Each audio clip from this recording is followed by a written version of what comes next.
I'm truly honored to welcome the largest hotelier in the room, Mr. Rajeev Menon, President Asia Pacific Marriott International.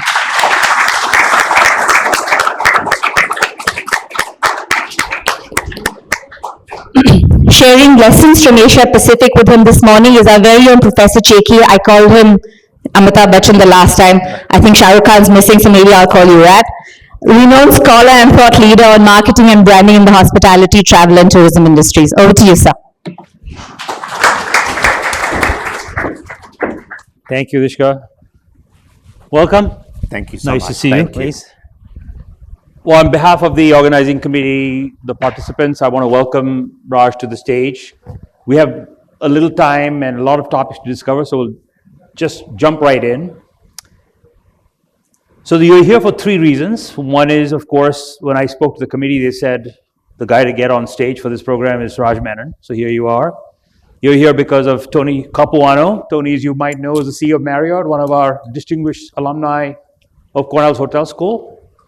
And the third reason, of course, is the fact that I was told that here's a guy who's leading a region that's not only successful in the region, but also one of the most successful international brand companies in India. So over the next 44 or so minutes, we want to get some from Gyan, from Raj, about what he's seeing, how is Marriott succeeding, and then what lessons has he learned that he can share with all of us. To sort of set the stage, using a term that Vikram and I have exchanged many times, is our dharma, and that is the spirit here is co-opetition, which is a Silicon Valley term for a combination between cooperation and competition. Yes, of course, we're fighting for market share every day. He's trying to steal from you, you're trying to steal from him. But the spirit of this session is more cooperation, and that is rising tide raises all boats. And so if one does well, we all do well. So we're keeping it very open. None of the stuff is quotable, so I've been told. I've also been told that Raj and Arjun can't be seen together, otherwise gossip will start about mergers between Marriott and Oberoi. So we'll keep that separate. Any film you have, please delete.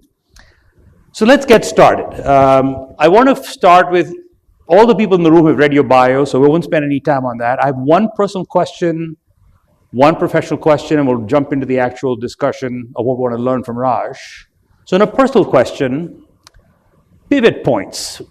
Describe a moment in your life where you had to make a decision or not make a decision, a fork in the road, where you chose to go down one path or the other, and that shaped the rest of your life. Can you think of something like that? Sure. First of all, good afternoon, everybody. It's a real pleasure to be here. This is a group of friends that I've grown with. I have learned more from them than I would probably ever, from my perspective, be able to share my learnings today. On the personal front, my pivot point really was 32 years ago. As a 23-year-old kid, I had the opportunity to move to Australia. I was super excited. I had a great job here working for ITC. My dad said to me, it's your choice, you want to go. In those days, there was Bond. And I had to figure out that the only way I could go was disappear. So I did, showed up in Australia. Little did I know that in early 90s, this is end of 91, 92, the Western world was going through a really bad recession. And basically, 3 months in, I gave some 25 interviews and got rejected of every single one of them. And the simple answer was because there were no jobs for the Aussies. Why would there be a job for an Indian who had just come off the plane? So I'll never forget this night where the money was running out, and I had family, so I had roof on my head, but such was the pride that you didn't want to kind of just stay there and just hang out. I went for a big walk. I couldn't even tell you 15 kilometers or so to figure out if I was packing up my bags and coming back home to my job that I hadn't resigned from. Not that they would take me back. I think they would have thrown me out anyway. Or really stop applying for supervisory and managerial positions and really apply for a reception or a waiter job. So I basically came back home and decided I was going to start fresh. And started applying for reception position. And that's how an opportunity came up. I applied for a receptionist position, got into the interview, And every interview I did in that organization for the next 3 weeks, they kept saying, you're overqualified. And I kept saying, if you don't give me an opportunity, it doesn't matter if I'm overqualified or not. And I ended up getting the job that I had been looking for all along. This was a banquet manager job. I remember showing up on my first day and saying to the folks, can I meet the team? This one gentleman, Jamie, showed up. He said, hi, I'm Jamie. I'm your banquet captain. I said, great, Jamie, really nice to meet you. Let's go and meet the team. He looks at me and goes, what team? It's you and me. We call people when we need help, but the rest, it's you and I. So I was a banquet sales manager, I was a banquet operations manager, and everything in the middle with Jamie. And that's when I learned how to use resources. And I always say India taught me true hospitality, and Australia taught me true resource management, because things, you just didn't have the luxury. Thank you. That was a big pivot point. Thank you for that. Let's pick up on the resources issue and give the group a sense of how you're organized. And let me be very precise in my question. So of all the things that you have to deal with, let's think about development, marketing, HR, IT, finance. How do you divide your time? What are the priorities? How do you organize your region in the way that you can realize the maximum results? So first and foremost, Professor Dave, as a company, we work in a very simple approach of a balanced scorecard, right? So we use the philosophy, if this is the stool with 3 legs, our 3 stakeholders, primary stakeholders are basically owners, associates, and customers. And as long as the legs are equal, they're carrying the same amount of weight, the table stays strong. The moment it kind of tilts, that means one leg is having trouble. And that's the balance you got to work off. In terms of how we are set up, as we move into the region, we generally set up, from a particular country managing the region. But as soon as we acquired Starwood, one of the pushes we made was to really put our resources closest to the ground. And I've always been a believer that you got to be in market, to be nimble, to make quick decisions, and basically grow. So remember in 2015 when Arnie announced the Starwood acquisition, I had already been sent to Singapore about a year before that to set up shop. And as soon as we closed that acquisition in September of 16, we had set up a full office in Tokyo, in Seoul, in Sydney, in Jakarta, Bangkok, obviously big office in Singapore and 3 offices here. Now, in those days, one would have said, well, you've only got about 250 odd hotels. Why are you kind of getting set up this way? But that has also helped us immensely. Simple example, during COVID, over those 2.5, 3 years, Japan was one of the most restricted countries. We opened some 30 odd hotels in that time, in Japan alone. In the old days, we would send an army of people to help with hotel openings. We didn't have the luxury to send one. And because we were so well set up that, we grew all our teams, from area team that runs the business, development team, legal team, global design projects, everybody's on the ground. And that's how we are set up. Now, Singapore is a regional office, so a conduit between corporate, which is Washington, and the region. So let me pick up on a word you mentioned a minute or so ago, stakeholders. And before I get to that, the thing that's most fascinating for me about your job is you have a vertical mandate.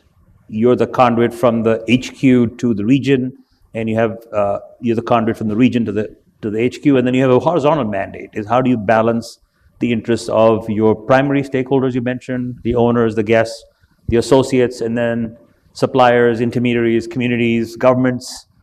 Let's take each one of those, and I'm going to do like a 3-part, borrowing from Professor Mohn's structure, kind of a 3-part structure, is sort of the insight about the stakeholder group, the success with that stakeholder group and advice about the stakeholder group. Here's what I mean.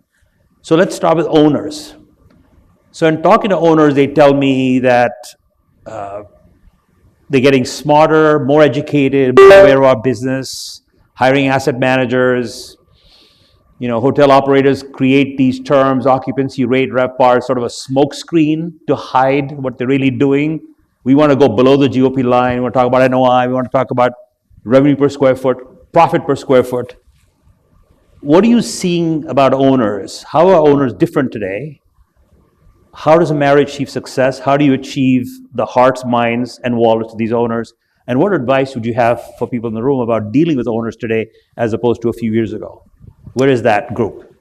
So definitely everything you said is correct.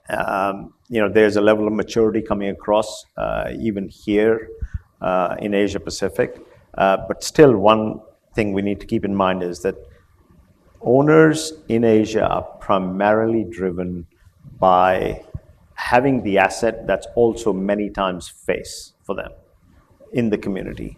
While return on investment is a big part of the success story and critically important, you also got to make sure that the hotel stays positioned as one of the best in the city or the state. So it's a balancing act. And ultimately, we are in the business of delivering returns. Think about in the late 90s when Marriott bought Ritz-Carlton. One of the big things was Ritz-Carlton is an exceptional company. I have the world of respect for Hotze Schultz. But the company was almost broke, and most of the hotels that they were running were close to bankruptcy. Right. And that's the reality we have to keep in the back of our mind when you're running the business of hotels, that ultimately it is a balanced scorecard. It is these three legs. They have to all kind of be at the same length, carry the same amount of weight. And that's the long-term perspective. You are going to get some highs and lows as you work your way through, but ultimately, if you deliver the best returns in a competitive environment, you will grow. So when you think about how we've grown in this market, for example, it's not because we have the best relationship with the owners and nothing else. It's because we have been able to deliver better returns in most cases than some of our competitors. Without getting to specifics and not telling any total tales out of school, a specific example of where you were able to generate substantial incremental premium returns for an owner without mentioning names, dates, places? So the one thing I say, when you look across Asia Pacific, today we are at 581 open hotels. This is my world, excluding China, and a pipeline of another 340 odd hotels. 45% of all our deals every year are with existing owners. So that tells you that, we wouldn't be growing if we weren't delivering returns to our owners. And the owners wouldn't come back to you if you weren't. That's exactly Well, let right. me put you on the spot. You're a data man. RevPAR index, if you can reveal. Where are you with RevPAR index? Last year, APEC, as we call it, ran index of 124. So 24% premium to our competitors. And this is across the board, across 22 countries that we operate, 24 brands, and as I said, 500 odd hotels. So from that perspective, when you think about last year, we signed some 80 odd deals across Asia Pacific, close to 18,000 rooms. And that was by far one of the best. The first quarter this year, when you look at where we are, and again, this is, I'm blessed with an incredible team, but we've signed more rooms in comparison to basically more than 5 of our competitors. I would say share some data, and you and I talked about that. What do the numbers look like with you versus the comp set, your comp set? So today, when you look at the pipeline of our 5 competitors, we control 40% of the inventory. That's how strong the pipeline looks. And even from growth perspective, We've gone from second or third to now clearly number one by a long shot, by about 10, 20,000 rooms. So let's talk about the second leg of your stool, and that's guests. So I think fair to say when we were kids, travel is more a privilege than a right. Today, for a lot of my kids at least, travel is a right. It's like breathing. You have to travel, international travel and premium travel if you can afford it. Talk about the guests and how they're changing. What are you learning? What's new? What's different? How is Marriott succeeding, maintaining? So I asked you about RevPAR index. I want to ask you about satisfaction index, premium to competitors. And what advice would you have for the group in dealing with today's hotel guest? So first of all, when I was listening to Professor Mohan, and the reality is every day we all picking up newspapers and stuff, the world seems to be on precipice, right? Yet people are traveling like never before. I continue to say that COVID has reaffirmed the power of travel. That as soon as borders opened up, restrictions were eased, people just came out in droves and figured out nothing was more important to them than being able to travel with their friends, family, and communities. So the travel space is definitely changing. For us, we've made a big bet on a platform, Marriott Bonvoy. 5 years ago, again, we took our successful program, Marriott Rewards, and Starwood, which had an exceptionally successful program called SPG, pulled it together. About 200 million or so at this point? Just over 203 million Okay. members as we speak. And today, as of April, 68% of occupancy in our hotels, of occupied rooms, are occupied by Marriott Bonvoy members in my part of the world. That's how strong the program is, the power of loyalty. And again, it's a platform, it's not a loyalty program, because one of the things we've focused on is creating experiences.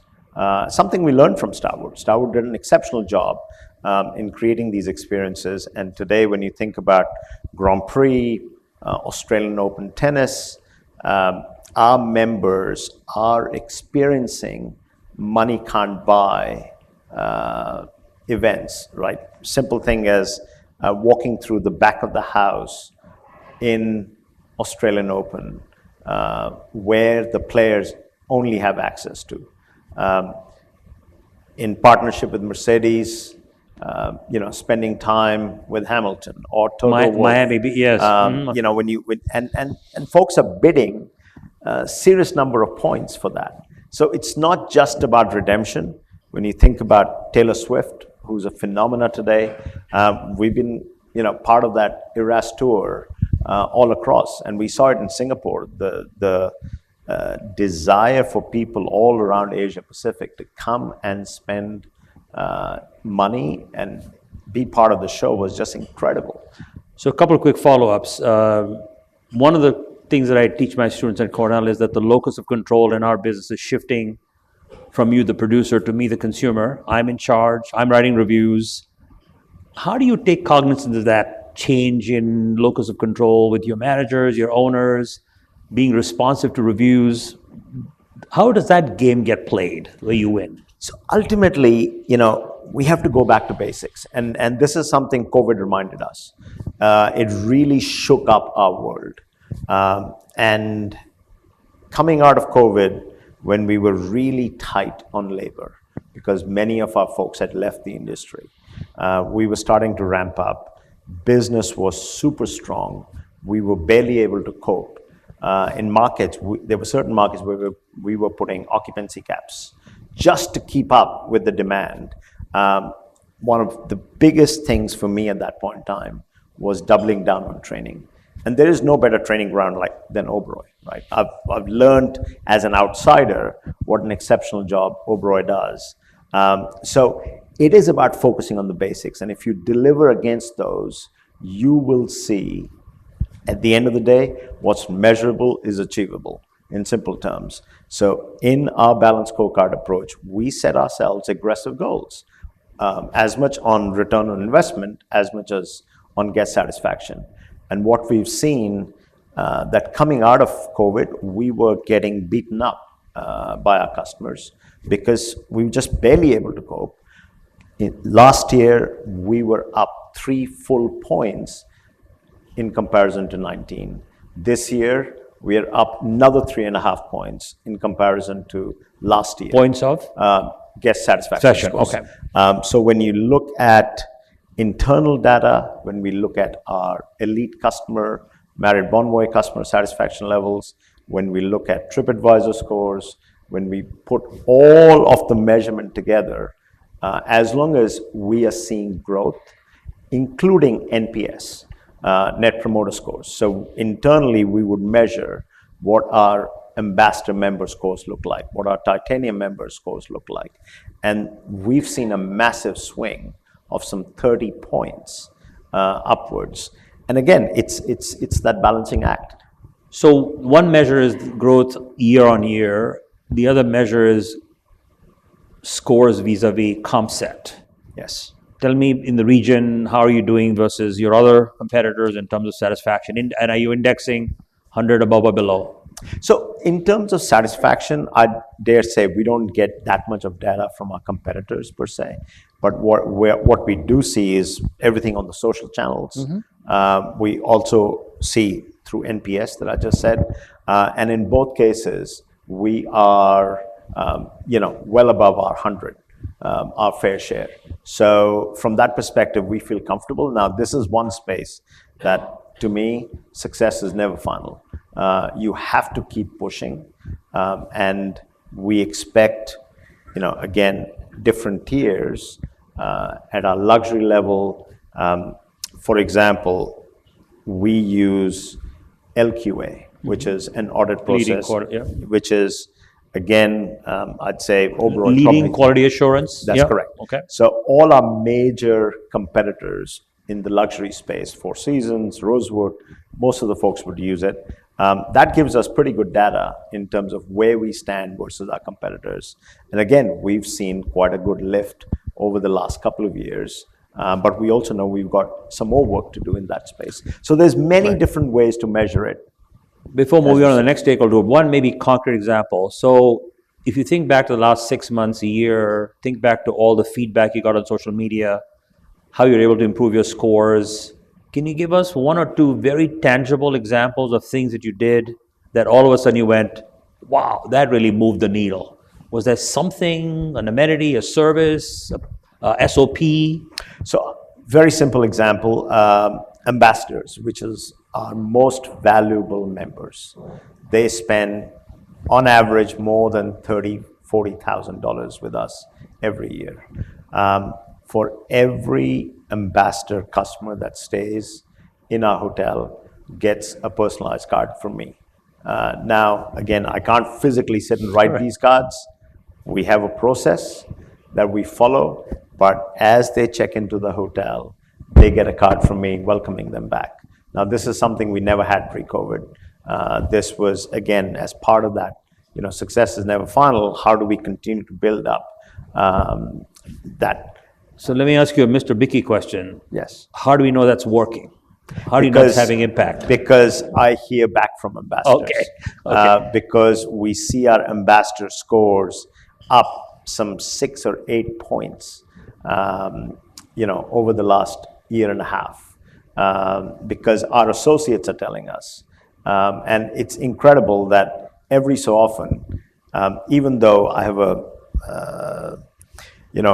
team individual that manages that feedback, but you get LinkedIn, you get other ways, you get phone calls, and that they've been staying with you. It's moving the needle. And it's moving the needle. So third leg of the stool, let's talk about associates. So at a dinner I was at yesterday, I was told that Marriott India used to be the poacher, now you're the poached. Fair? Okay, so when you think about associates, in the 45 years I've been in the business, working and as an employee, having my own students, is the sense I'm getting is your associates are on average, more educated, more aware of international standards for employment, salaries, more ambitious? Again, tell me if any of this is, I'm misreading. Given that profile of the new associate, what are you learning about dealing with them? What are you doing for them that's different, better than all the others? And what advice would you have for people in making sure that third leg is sturdy? So Oberoi and Marriott have been frenemies for, I would say last 25 years, and more friends than enemies. I remember getting pulled aside by Mr. Oberoi at a wedding in Mumbai, which happened to be one of our common partners, saying, Raj, you poached too many of my people. Stop it. And I did slow down Arjun after that. But, again, when we were scaling up, for us, the way we operated, I just talked about balanced scorecard, but if you look back, this year is 97th year for Marriott.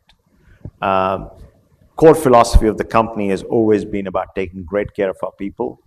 And if we take great care of our people, they'll take good care of the customers, and the customers will come back, and business will take care of itself. That philosophy and core value still holds as much ground today as it did 97 years ago. Now, the difference is we are much bigger today. As we continue to grow, it is important for us to be very transparent with our associates. And also, What does that mean? that means that giving them the opportunities and letting them decide where they want to go. In the, as we were growing up, you got knocked on your shoulder and said, go do this. And you just said, yes, sir. Today, that culture of yes, sir is gone. You've got to be, it is a collaboration. It is an approach where you say, here is plethora of opportunities. You choose which one you like to pick, right? You choose which discipline you want to grow in.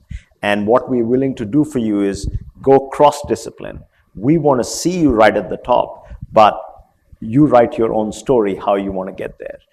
When we were growing up, I can tell you in most cases, you were told what the next step looked like.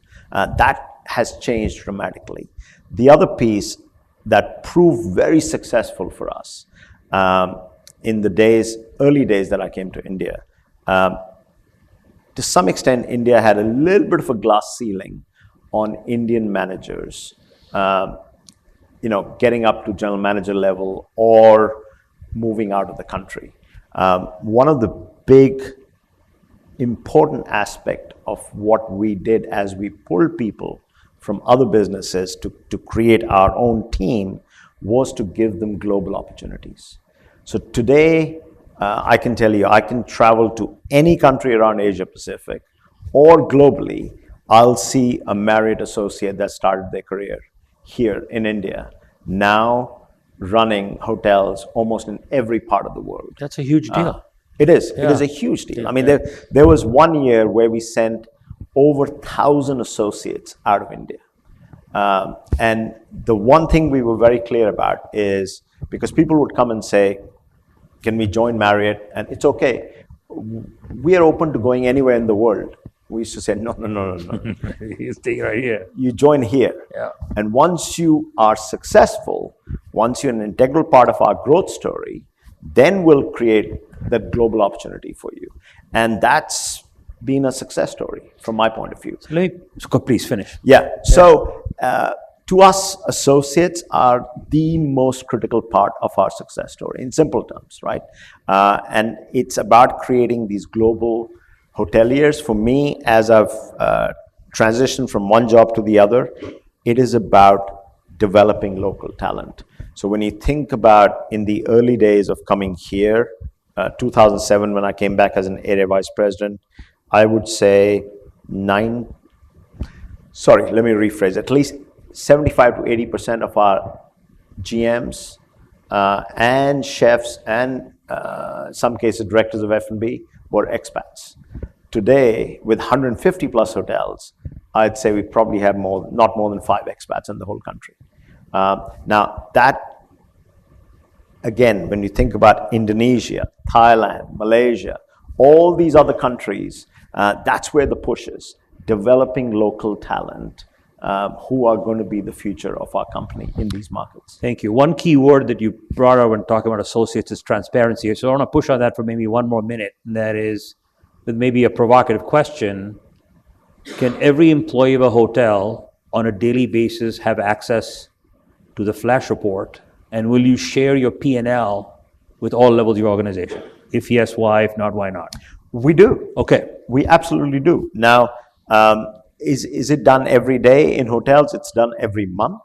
I can tell you, as I walk through the back of the house, I'll see financials as much as guest voice, associate satisfaction. All the stats of our balanced scorecard showed up there because ultimately you want the associates to buy in to who you are, what you're trying to achieve, and that's how you will get there. If they're not, this is back to Kennedy talking about NASA and involving the janitor, right? There's a purpose.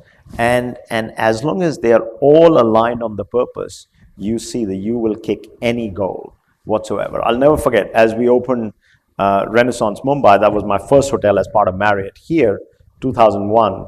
Our official opening date was 15 September 2001, 4 days after September 11th. You know what happened? $1 million worth of business walked out of the door. Now, first of all, the hotel was back or beyond in Mumbai. This is where people used to go for picnics. As I had gone around making sales calls, everybody had told me, oh yeah, that's a place we used to go for picnics. You're not going to get business. There were literally no roads to get to that hotel, I promise you. And I used to sit there sometimes going, oh my gosh, how are we going to make this work? But I remember in September, we did 18% occupancy. In October, we were down to 9% occupancy. And Rajeevs, who are incredible partners, we were sitting with them going, and they were like, listen, what are you going to do? And one of the things we had talked about that time was that we were not going to let go of our people. So we literally divided the whole team into two. And basically one team was just focused on cost management, not cutting to the point of saving waste.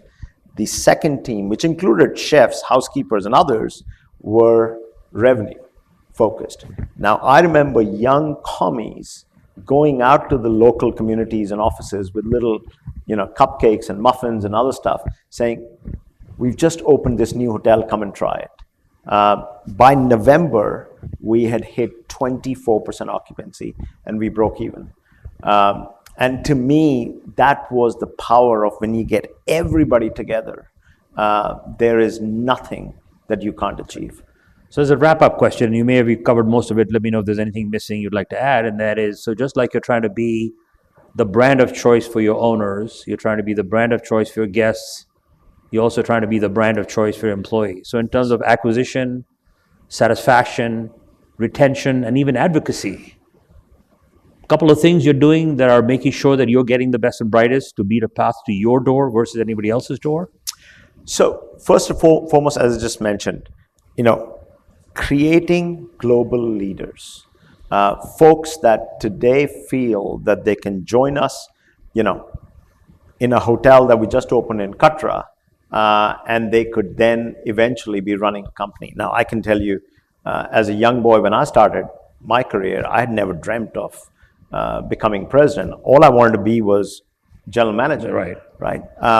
And I think as I've seen over the years, it's these role models that create this aspiration and ambition for the youngsters to come.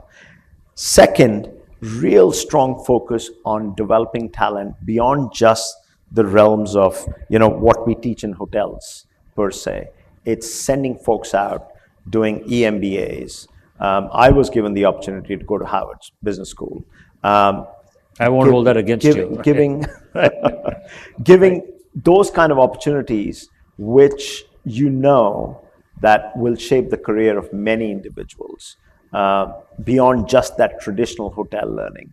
And I have many in my leadership team that we have actually supported through this education process, and today are set to take on further leadership roles. So it really is about focusing on the basics, getting the basics right, but at the same time creating this global mindset that the world's your oyster. You can work anywhere in the world if you choose to. It all depends on you as an individual. Thank you. So we have a few minutes left before we go to Q&A. So I want to take you to the second ring of stakeholders, and you can sort of pick and choose for a few seconds anyone you want. So I'm thinking of suppliers getting the best, freshest, cheapest, best products. I'm thinking of intermediaries getting the best rates from Booking, Expedia. I'm thinking of communities, hearts and minds of people that live around. I'm thinking of governments. So when I talk to Tony about his company and people like you, he tells me that, and the reason why he has a lot of admiration for you is because his estimation is that Asia Pacific is one of the more complicated places to manage, given all the country, mosaic of countries, the rules, regulations, the governments you have to deal with. What are the lessons you're learning about dealing with your, what I'm calling the second ring of stakeholders? Any insights for the group? Just you pick and choose whichever you want to talk about. Yeah, little did I know that when you become the biggest suddenly, which is what happened as soon as the Starwood acquisition was complete, and as we've grown, it's almost every stakeholder that looks at you and expects you to be part of their journey in some way or the other. Let me take government as an example. Pre-Starwood acquisition, we would typically hide behind the pillar if there was any government interaction, because being an American company, Foreign Corrupt Practices Act, all that kind of stuff, it's something we always shied away from, right? If we got an invitation to go and be part of a government delegation, you'd say, no, thank you very much, we're not interested. Today, we have a front row seat on the table.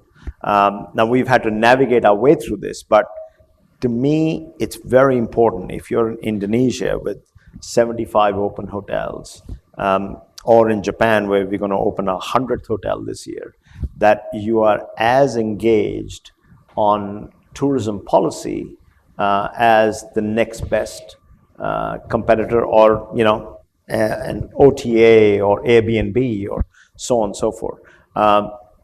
So that's been quite a change. And what we are finding is that the governments are embracing it. They are inviting us to the table. They are actually engaging with us, and we are co-creating in some cases, these policies for the future. Coming out of COVID, I can't tell you how much time I had spent personally talking with different governments about various passes so that people could get in and out of the countries. Now, I can tell you much of this, to our frustration, didn't work because safety and health was bigger priority, which is fine. But after a couple of years, those relationships are now really playing out. So I sit on the board of US ASEAN Business Council. I'm on the board of Singapore Tourism Bureau, and this really helps us define the policy for the future. Here in India, we are getting fairly engaged with the government. And to me, it'll all play out because Asia Pacific, 60% of the world's population is here. Now, forget China, 2.5 billion people reside in our part of the world. And it's incredible how the dynamics are changing. What percentage of Marriott's business is APAC? So when you take China and us, it's now over 20%. Okay. Independently, it's about 11 for us. But it's growing at a pace. The company is growing at about 5-6%. We are growing north of 10% every year. But what you're also seeing, to what we heard from Professor earlier, was how economics is playing a part. As supply chains are shifting, you are seeing real power of middle class starting to emerge. So last year, over 60% of our business came from within the region, either within the country or intra-region, right? Which I can tell you 5-6 years ago would have never been the case. It would have been maybe 35-40%. Now you take 60 odd percent and add China on top of that, that's now mid 70s. And as you think about that growth, to me, that's where the core business is going to come from. And you think of Asia Pacific, again, ex-China, 2.8% of the arrivals. It's like 2.8 times stronger than other regions around the world in terms of arrivals. So there is incredible opportunity in our part of the world. And I genuinely believe this is a decades-long growth story. This is not just for today or tomorrow or next 10 years. You look at all these markets emerging, Indonesia is going to end up taking where India is today in about 15-20 years from now. Similarly, Vietnam is just shaping up very, very strongly. So it's the interdependence of within the region that'll define how we grow, and that's the reason we focused on local talent, going overboard on getting more Marriott Bonvoy customers in this part of the world, because to us, that's the future traveler. You have to sign up, right? Yeah, Okay. absolutely. So, globally, as I said, 203 million. In Asia alone, we have over 60 million. And this is the fastest growing region in terms of, signups. Great. We're getting close to Q&A time, so I'm going to close out our conversation part with one final, hopefully a mind-focusing question, which I hope doesn't keep you up at night, but might be on your mind when you wake up first thing in the morning. And that question is, so what does Tony want? And how do you give Tony what Tony wants? So Tony wants what Mr. Marriott wants. Okay. And Mr. Marriott, if there's one word he talks about, it's more. Room count. More Right. growth, That's right. more job opportunities, more shareholder value, more owners. So for him, more is the word. And the other thing we always talk about is success is never final. So you can break any records. Like last year, we had pretty much broke every record that there was pre-COVID. Now this year, we got to break those records. You got to beat that. Right? So it's that challenge. When you keep challenging yourself collectively and keep pushing the team forward, it works quite well. Wonderful. 9 minutes, 40 seconds. We got questions. So somebody please, mics right over here. And please, if you wouldn't mind indulging us, please keep your questions as brief as you can so we can get as many people in as possible. Without the mic, you mentioned about your success story. So it was it's a comment only that most of the Oberoi people are also involved in success story. Look at WLX here, look at Sandeep Bhalia in your that's part of the story. It's Rajat Chatterjee, Amitabh Rai. So give a big hand to the Oberoi people who are I've said this all along. We are thrilled and blessed to have ex-Oberoi colleagues in our world. For those in the back of the room, Mr. Jain was just talking about all the people that have helped, all the ex-Oberoi people that have helped Raj and his team kind of grow to beat all the records. Yeah, here. Grab a mic and just Yeah, I've got it here. Go ahead, Ajay. No, I've got the mic here. Thank you, Arjun. Yeah, yeah. Oh, I'm sorry. Go ahead. Okay. So my question is in regard to Airbnb, which came in as a disruptor, and today, as of yesterday, had a market cap of $92 billion, way ahead of Marriott at 67 or odd billion dollars. So what's your take on Airbnb and how Marriott sort of looks at it for the future? How do you kill the Airbnb demon? Go ahead. So Airbnb's valuation has come down a bit. It came down from 100 to 92 years, I know. There was a time when if you looked at Airbnb and you put the top 3 hotel companies, we weren't getting up to their valuation, right? Or 5. Or 5, you're absolutely right. So the reality is they are a phenomena and they are here to stay. From our perspective, there is definitely space. So when Marriott launched our own homes and villas product, which we are getting reasonably big at now with over 200,000 homes all around the world, more so in the West than in Asia. A simple fact, 1 out of 4 bookings made by our Marriott Bonvoy customers are made in Marriott Homes and Villas, and particularly when they're traveling with families. So there's definitely space where Airbnb will continue to grow and thrive, but there's also enough opportunity in the rest of the lodging business for all of us to continue to grow. When you think about just India alone, when I showed up some 17 years ago as an area vice president, I think there were 60 or 70,000 keys. There's now 180,000 branded rooms in India, and incredible opportunity for growth. When you think about the number of rooms in the US or China, I think there is opportunity for every single one of these segments to continue to grow over the next few years. So coexist. It'll be about coexistence. Gentleman in the back corner had a question. And then Hi, my question is about sustainability. We are from California, ex-Oberoi, but now settled in California. And California is kind of leading the way in the US. It sets the tone for everything that's to come. And by the end of 2024, all hotels need to be compliant. Single-use plastics have to be, out of the game. What is the Marriott Corporation doing towards sustainability? And how do you think it's going to affect your CPAR and RevPAR going forward? So, sustainability is today a key responsibility for any corporation. Being the biggest, from our perspective, we are putting a ton of effort to start taking a lead in this space. Last year, we submitted our SBTi targets, which is science-based targets.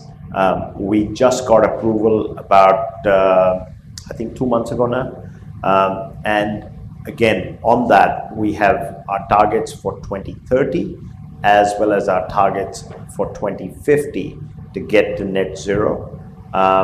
We have specifically said on level 1 and 2, we will be down carbon emissions by close to 47% off 19 base by 2030, and then we'd work on getting to net zero by 2050. Number of specific initiatives have been rolled out.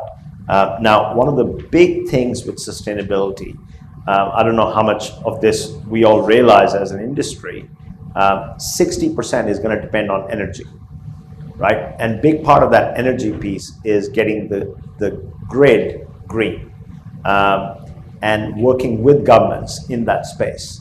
And there's a lot of work happening specifically on that side, but then also managing waste better, working with our suppliers. So we've said, by the end of 2030, we'll have 25% of our suppliers with SBTi targets, aggressively pushing towards their net zero focus by 2050, and similarly, number of other initiatives. I could talk about it for hours, but it's a responsibility. I would say in Asia, and please don't take this the wrong way, Singapore will end up taking the lead because the government is very focused on this, and there'll be learnings for all of us as we continue to grow, to learn from each other. But this is a space that's going to evolve, and we all have to be committed to getting to that net zero target by 2050. Thank you. Ajay, you have the floor. Raj, in the 3 odd decades that Marriott has been in India, what has Marriott done for India, and what has India done for Marriott, and which way are the scales tilted?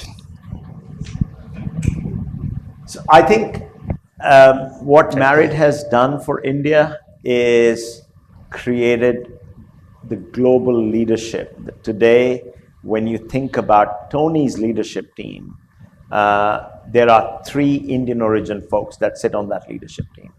As I said earlier, we've broken that ceiling, which existed for decades pre-Marriott. So you have your EMEA president? That's right, and Tina Edmondson. Edmondson, correct. Who's our Brand. president for luxury Yeah. and brand. Yeah. And on the flip side, India has done a lot for Marriott. Again, when you think about the opportunity for growth, creating incredible partners, just this piece about, giving us the space, it's been a dream run from my perspective. So I would say India has done more, but we've done our fair share as well. We have time for one more question, and then I've got a final question for Raj. Lady in the back, go ahead, please. Jackie, you've forgotten me. I'm holding the mic. Thank you. I'm here. Oh, I'm sorry. Ratan, hang on a minute. Let me get the lady in the back, I'll get you. You'll have the last word. Good afternoon. Good afternoon, Mr. Menon and all of you present here today. My name is Natasha Mehta. I'm an alumna of the Oberoi Center of Learning and Development. Mr. Menon, you've spoken a lot about, the three legs and pillars of success of the Marriott. I see more than a handful of learning and development, training and HR professionals here in the room today, all either Oberoi or ex-Oberoi. I'd like to ask you, how do you inspire Gen Z who have a reputation for being flaky? I think they get quite a rap for that. How would you advise us to inspire them to choose hospitality as a preferred career in the future, and how to keep them engaged? Thank you for that Thank question. you. Yeah, so I was just at Dilip's school, I think a couple of months ago, Dilip. And I think 2 years prior when we were at the school, and a bunch of other schools, if you walked into an hospitality school and said to the students, how many of you want to join our industry? Unfortunately, 2 years ago, the number was 20%. It was disheartening as an industry leader. I think this time around, we've now got to about 40%. Yep. Please keep me honest here. And big part of that was what COVID did to our industry. Now, to me, as we study Gen Z, it's very clear that while we think they are dramatically different, they are as value-based as some of us have been over the years growing up. They just want the company's values to match their values. And they're very clear about that, right? They're not going to compromise. Whereas us growing up, we'd keep our head down and just keep working our way through. So it is really about giving them those options, inviting them in, treating them as adults, and making sure that they have the seat at the table. In many cases, reverse mentoring, learning from them, and growing with them, rather than saying, we will grow your career. It is about, you will grow your career with us and based on the options you choose to grow with. Great, thank you. Ratan, you have the last question. Hi, Raj. Thank you again for coming. Pleasure to always meet you. One comment and then followed by a question. We met when you were at Renaissance many, many years ago. We used to have those general manager conferences and meetings, if you remember. If somebody asked you then, say 20 plus years ago, Raj, you'll be president handling this portfolio, what would you have said to them? You just said earlier, I was happy to just be general manager. Yeah. What would you have said to them if somebody had crystal balled this for you? Would you have agreed? And how did you want to reach here? Did you think it was possible? I would have laughed them out of the door. And not because I didn't have aspirations, Ratan. It was because growing up as a hotelier, general manager was where you saw that, the top echelon. It's only when you get into the business you start to then see the other side beyond the world of hotels. So a comment for everybody, and you can add value to it. 800 hotels, many more coming, 800 plus relationships. I used to battle with certain brands in Marriott, try to run a portfolio, about 60 odd relationships, and there were some which were owners with you. And I used to get exhausted running these, relationships. And, what is very funny, and I always want to understand how, every one of them who had a relationship with you said, Ratan, Raj is always in touch. At least a month, every month we at least get to interact with him personally, or on the phone, or on the mail, and he knows what's happening at our end, and we're happy to engage with him. How did you do that for 800 plus owners? Considering you travel so much, I think you spend time only on the weekends with your family. How did you do that? It's a hell of an exercise. I tired myself out. You look fresh as a daisy. Tell us a story. One secret. Give us one secret. First of all, you're very kind, and our partners are very kind. I use a simple word called trust. In every relationship, you go through these ups and downs. And as long as you're being direct, you can share, let me rephrase. At times you can agree to disagree, but as long as they know that you are a true partner, you will go out of your way to support them in the time of need, people stand together. And I think, to me, the two pieces that I've always focused on, one, performance trumps all, and two, relationships and trust. If you got these two things together, then they usually work quite well. In terms of staying in touch, again, if you talk to many of us hoteliers, on my business card, I've always had my mobile number. There are not many presidents who have the mobile number on their business card. Because, I used to hear this, you're crazy, you're too accessible. That, people just pick up the phone and call you at any given time. To me, that's part of also who I am as an individual, that be it for associates, for customers, or for our owners, it is about that accessibility, because the day you become inaccessible, you've actually lost out. Now, there is the balancing act ultimately. Because we have area vice presidents like Ranju who run the business, they are truly the first port of call. And you slowly nudge your partners in that direction. But at the same time, you never turn around and say, well, you will only deal with Ranju and not with Raj. Raj is available if that need arises, but Ranju will be the person who will solve the issue for you. So that way, eventually those phone calls thin out, by region. But it's our business is so much about relationships, and then it's performance. No, thank you. I think that's a perfect note to close on. So I'm going to indulge in a bit of wishful thinking, if you'll indulge me. And that is, ladies and gentlemen, I give you the future CEO of Marriott, Raj Menon. Thank you. Thank you. Thank you. Nice job. Thank you. Yeah.